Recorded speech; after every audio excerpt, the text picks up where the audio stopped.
শয়তান মানুষের রূপ ধরেছে একবার, আল্লাহর এক বান্দার সাথে দোস্তি করেছে, সারাদিন তার সাথে চলাফেরা করে, ওঠা বসা করে, বন্ধুত্ব করে ফেলেছে। হঠাৎ সন্ধ্যার পরে যতদূর গেছে আর আসা সম্ভব হয়নি, এক গাছের নিচে আশ্রয় নিয়েছে।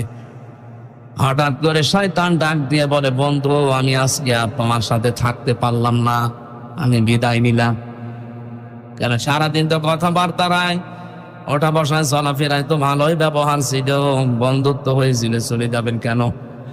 এবার প্রশ্ন করছে, কি তুমি আমাদের চিনতে পেরেছো? বলে না, আমি শয়তান। কে?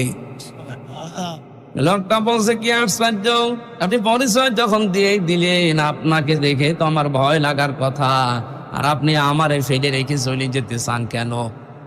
শয়তান জবাব দিয়েছে, বন্ধু আমি শুধু একটা সেজদা লঙ্ঘন করেছি। কয়টা? আল্লাহ বলেছিল আদমকে সেজদা দাও, আমি দেইনি। একটা সেজদা লঙ্ঘন করার কারণে যদি আল্লাহ আমার উপরে গজব নাজিল করে, দুইটা জিনিস থেকে আল্লাহ আমাকে চিরবঞ্চিত করে দিয়েছে।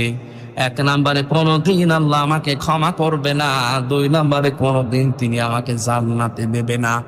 অথচ আজকে 24 ঘন্টা তোমার সাথে আছি, 24টা ঘন্টায় তোমার ওপরে 34টা সেজদা ফরজ ছিল সদরত উপনে, একটা সেজদা তুমি তো দিলে না। আমার ভয় হচ্ছে আমি একটা লঙ্ঘন করে যদি গজব প্রাপ্ত হই, তুমি সদরত উপনে 34টা সেজদা দাওনি, আল্লাহ যে কি গজব নাজিল করবে তার কারণে আমিও পুড়ে সাকার হয়ে যেতে পারি।